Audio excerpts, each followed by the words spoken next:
दोस्तों, आदिवासी समाज की कहानी सिर्फ जंगलों और पहाड़ों की नहीं है, बल्कि पूरे भारत की आत्मा की कहानी है। अगर हम इनकी समस्याओं को हल नहीं करते तो समझ लीजिए हम अपने ही इतिहास और भविष्य को खो देंगे। समझ आ गया है कि हम सिर्फ सहानुभूति न जताएं, बल्कि इनके अधिकारों की लड़ाई को अपनी लड़ाई समझें। आपका एक शेयर, एक आवाज़, एक कदम आदिवासी समाज को न्याय दिलाने में मददगार हो सकता है। तो आइए मिलकर संकल्प लें कि अब कोई भी आदिवासी भूखा न सोए, अनपढ़ न रहे और हाशिए पर न ढकेला जाए, क्योंकि भारत तभी मजबूत होगा जब आदिवासी मजबूत होंगे। दोस्तों, अगर हम भारत की असली जड़ों को देखना चाहें तो वो कहीं बड़े महलों, किलों या शाही किताबों में नहीं मिलेगी। भारत की असली पहचान हमें मिलती है जंगलों में, पहाड़ों में, नदियों के किनारे, जहाँ आज भी हमारे आदिवासी भाई बहन रहते हैं। लेकिन जितना गर्व हमें उन पर होना चाहिए था, उतना ही इतिहास ने उनके साथ अन्याय किया। इस वीडियो में हम देखेंगे कि किस तरह आदिवासी समाज, जिसे कभी इस धरती का मालिक समझा जाता था, धीरे धीरे अपने ही हक से बेदखल कर दिया गया। प्राचीन भारत में आदिवासी समुदाय अपनी संस्कृति और परंपराओं के साथ स्वतंत्र जीवन जीते थे। उनका जीवन जंगलों से जुड़ा था। पेड़ पौधे उनके लिए सिर्फ लकड़ी या भोजन का साधन नहीं थे, बल्कि देवता थे।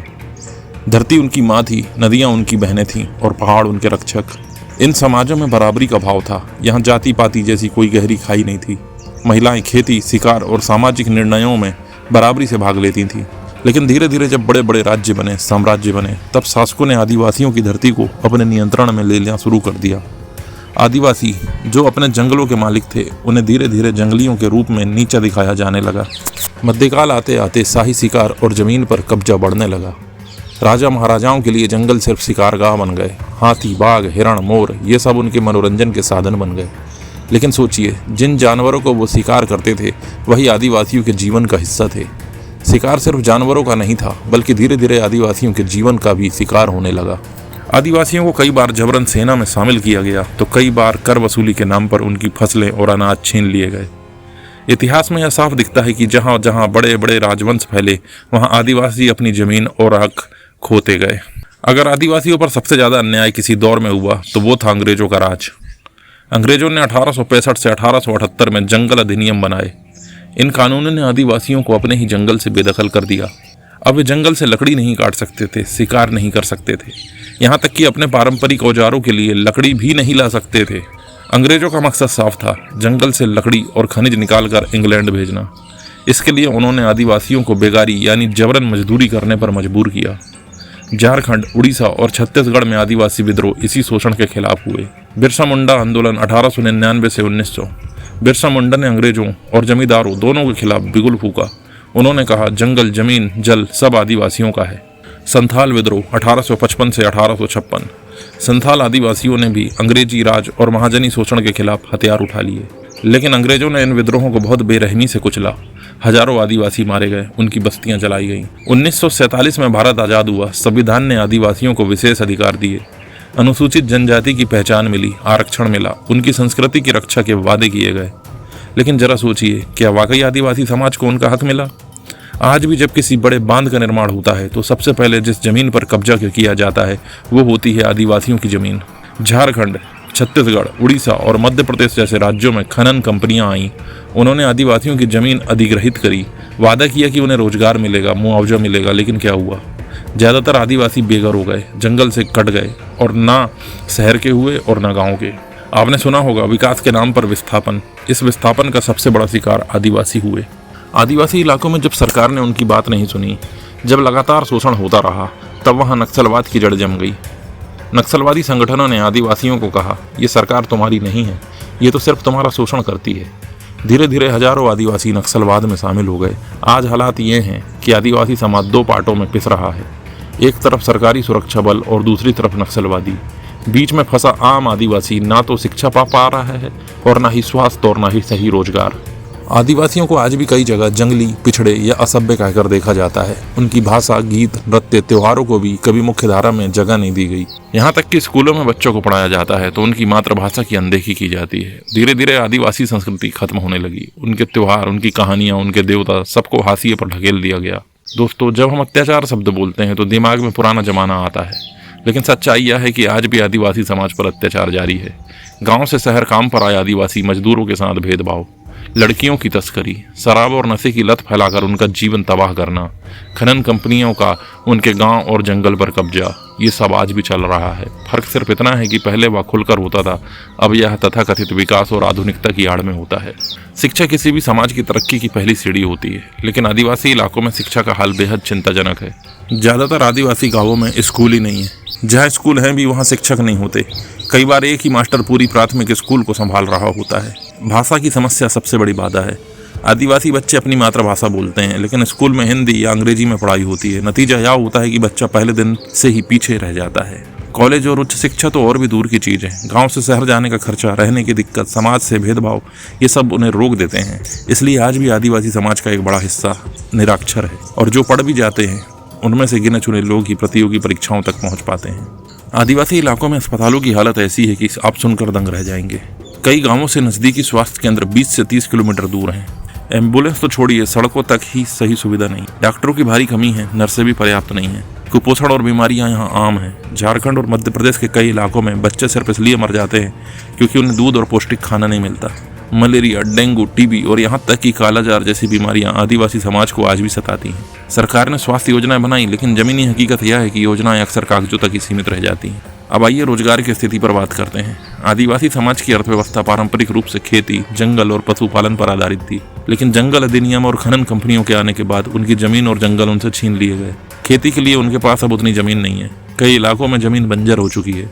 मजबूरी में उन्हें पलायन करना पड़ता है। दिल्ली, मुंबई, सूरत जैसे शहरों में जाकर दिहाड़ी मजदूरी करनी पड़ती है। ये मजदूर अक्सर बेहद कम मजदूरी पर काम करते हैं और शोषण का शिकार होते हैं। खनन और उद्योगों ने जो रोजगार दिया भी वह ज्यादातर अस्थायी और असुरक्षित है। नतीजा यह हुआ कि आदिवासी समाज आर्थिक रूप से बेहद पिछड़ा हुआ है। गरीबी यहाँ की सबसे बड़ी सच्चाई है। आज भी आदिवासियों को कई जगह नीची नज़र से देखा जाता है। शहरों में उन्हें असभ्य या गवार कहकर बुलाया जाता है। बहुत से आदिवासी युवा जो पढ़ाई करके शहर आते हैं, उन्हें किराए पर घर तक आसानी से नहीं मिलता। रोजगार में भी उन्हें कमतर समझा जाता है। महिलाओं और बच्चों की स्थिति तो और भी दुखद है। कई आदिवासी लड़कियों को बहला फुसलाकर या जबरन महानगरों में नौकरानी या फिर देह व्यापार में ढकेल दिया जाता है।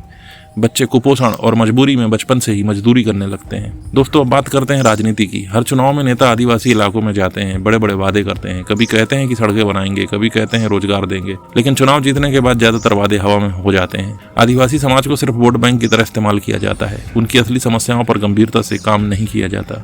हाँ, कुछ आदिवासी नेता जरूर उभरे हैं, लेकिन वे भी अक्सर मुख्य धारा की राजनीति में जाकर अपने समाज की जड़ों से कट जाते हैं। आदिवासी समाज की सबसे बड़ी ताकत है उनकी संस्कृति, उनके नृत्य, गीत, त्योहार, जीवन शैली, सब कुछ प्रकृति के बेहद करीब है। लेकिन आज यह संस्कृति खतरे में है। बाजार और आधुनिकता के दबाव में आदिवासी अपनी परंपराएं छोड़ने पर मजबूर हैं। स्कूलों और शहरों में उनकी भाषा को कोई जगह नहीं मिलती। मीडिया और मनोरंजन में उनकी झलक लगभग गायब है। धीरे धीरे उनकी पहचान मिटाई जा रही है। अगर ऐसा ही चलता रहा तो आने वाले 50 सालों में उनकी असली संस्कृति केवल किताबों में रह जाएगी। कई आदिवासी इलाकों में सुरक्षा की स्थिति बेहद खराब है। नक्सलवाद और पुलिस कार्रवाई के बीच आम लोग पिस जाते हैं। कई बार निर्दोष आदिवासी नक्सल का समर्थक समझकर जेल में डाल दिए जाते हैं। गाँवों में शराब और नशे का फैलाव अपराध और हिंसा को जन्म दे रहा है। इससे न सिर्फ समाज असुरक्षित हो रहा है, बल्कि नई पीढ़ी का भविष्य भी अंधेरे में जा रहा है। भारत का जब संविधान बना तो बाबा साहब भीमराव अंबेडकर ने साफ कहा था कि अनुसूचित जनजाति यानी आदिवासियों को विशेष सुरक्षा और अवसर मिलने चाहिए, क्योंकि ये वो समाज था जो हजारों सालों से हाशिए पर था, जिसे ना शिक्षा मिली ना अवसर। इसलिए संविधान में 3 बड़े प्रावधान किए गए: शिक्षा में आरक्षण, सरकारी नौकरी में आरक्षण, राजनीति में आरक्षण यानी लोकसभा और विधानसभा में सीटें सुरक्षित। मकसद था कि आदिवासी समाज को मुख्य धारा में लाया जाए।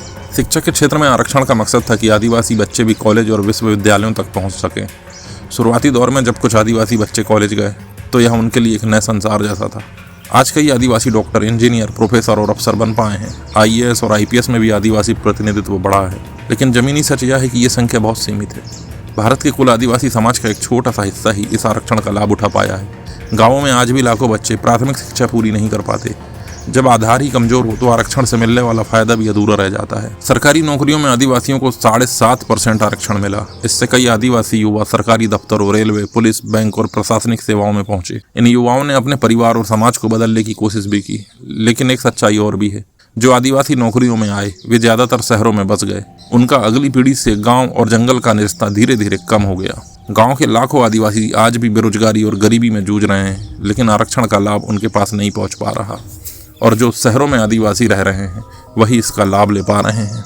लोकसभा और विधानसभा की कई सीटें आदिवासियों के लिए आरक्षित की गईं। इससे राजनीति में उनका प्रतिनिधित्व बढ़ा। लेकिन यहाँ भी एक बड़ी विडंबना है। कई बार आदिवासी नेता पार्टी की लाइन से बंध जाते हैं और अपने समाज की असली समस्याएं उठाने से चूक जाते हैं। कई बार आदिवासी नेताओं का इस्तेमाल सिर्फ चेहरे की तरह किया जाता है।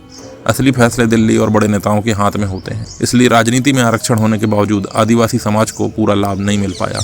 अब सबसे बड़ा सवाल है, आरक्षण का असली फायदा किसे मिला? सच्चाई यह है कि आरक्षण का फायदा आदिवासी समाज के उसी छोटे तबके को मिला जो शिक्षा और अवसर तक पहुंच पाया। एक बार अगर किसी परिवार का बेटा या बेटी अफसर बन गया तो उसी परिवार की आने वाली पीढ़ियां भी बार बार आरक्षण का लाभ लेती रहीं। लेकिन जंगलों और पहाड़ों में रहने वाला गरीब आदिवासी जिसे स्कूल तक नसीब नहीं हुआ, वह आज भी वहीं का वहीं है। यानी आरक्षण का असली लाभ सिर्फ गुने चुने परिवारों को ही मिल रहा है। आरक्षण मिला लेकिन फिर भी कई समस्याएं जस की तस रहीं। शिक्षा की गुणवत्ता आज भी खराब है। कई आदिवासी छात्र कॉलेज में भेदभाव झेलते हैं। नौकरी मिलने के बाद भी उन्हें अक्सर जनजाति कहकर छोटा दिखाया जाता है।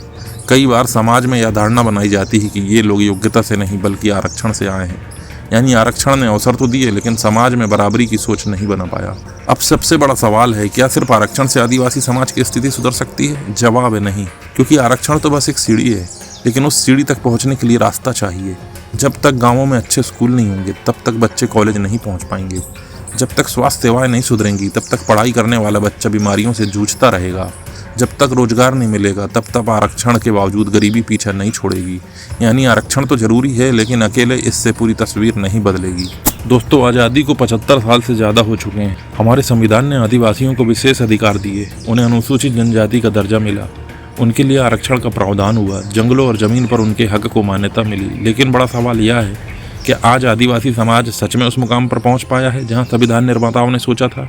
आज भारत की कुल आबादी का लगभग 8.5% हिस्सा आदिवासी है, यानी करीब 10 करोड़ से भी अधिक लोग। ये जनजातियां मध्य प्रदेश, छत्तीसगढ़, झारखंड, उड़ीसा, महाराष्ट्र, राजस्थान, गुजरात, उत्तर पूर्वी राज्यों और आंध्र प्रदेश, तेलंगाना तक फैली हुई हैं। लेकिन दुख की बात यह है कि अब भी बड़ी संख्या में आदिवासी गांव बिजली, सड़क और अस्पताल और शिक्षा जैसी बुनियादी सुविधाओं से दूर हैं। रिपोर्ट बताती है कि आदिवासी इलाकों में कुपोषण और भूख से मौतें आज भी आम बात हैं। आदिवासी बच्चे स्कूल तक नहीं पहुंच पाते और जो पहुंचते हैं वे बीच में ही पढ़ाई छोड़ देते हैं। आधुनिक स्वास्थ्य सेवाएं उन तक नहीं पहुंच पाती। नतीजा यह है कि मलेरिया, डायरिया और टीबी जैसी बीमारियां अब भी उन्हें मौत के मुंह में ढकेल रही हैं। सरकार ने आदिवासी कल्याण के लिए कई योजनाएं चलाई। कागजों पर ये कानून और योजनाएं सुनने में शानदार लगते हैं, लेकिन हकीकत में आदिवासी अब भी अपनी ही जमीन से बेदखल किए जा रहे हैं।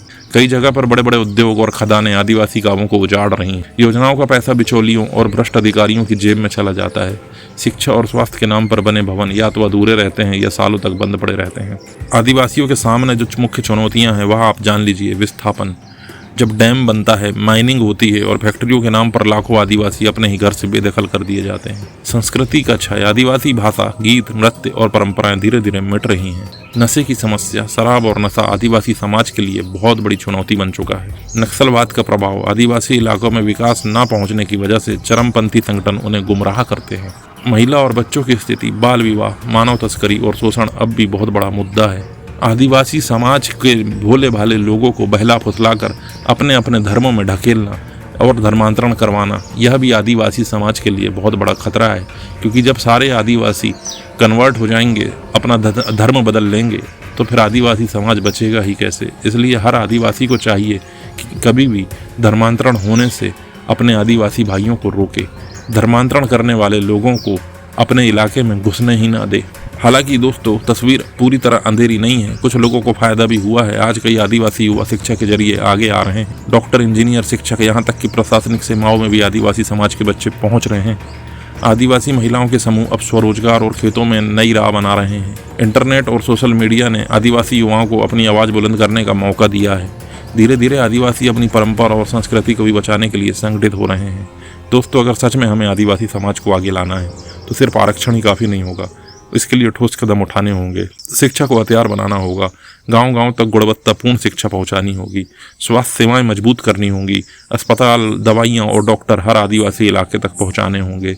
विस्थापन की समस्या हल करनी होगी। विकास परियोजनाएं तभी लागू हों जब आदिवासियों को बराबर का मुआवजा और पुनर्वास मिले। संस्कृति को बचाना होगा। आदिवासी भाषा और परंपराओं को स्कूलों में शामिल करना चाहिए। स्वरोजगार और रोजगार के अवसर लाने होंगे। जंगल और प्राकृतिक संसाधनों पर आधारित रोजगार आदिवासियों को आत्मनिर्भर बना सकते हैं। भ्रष्टाचार पर रोक लगानी होगी। योजनाओं का पैसा सीधे लाभार्थी तक पहुंचना चाहिए। राजनीतिक भागीदारी, आदिवासियों को अपनी आवाज़ खुद उठाने के लिए नेतृत्व में जगह देनी होगी।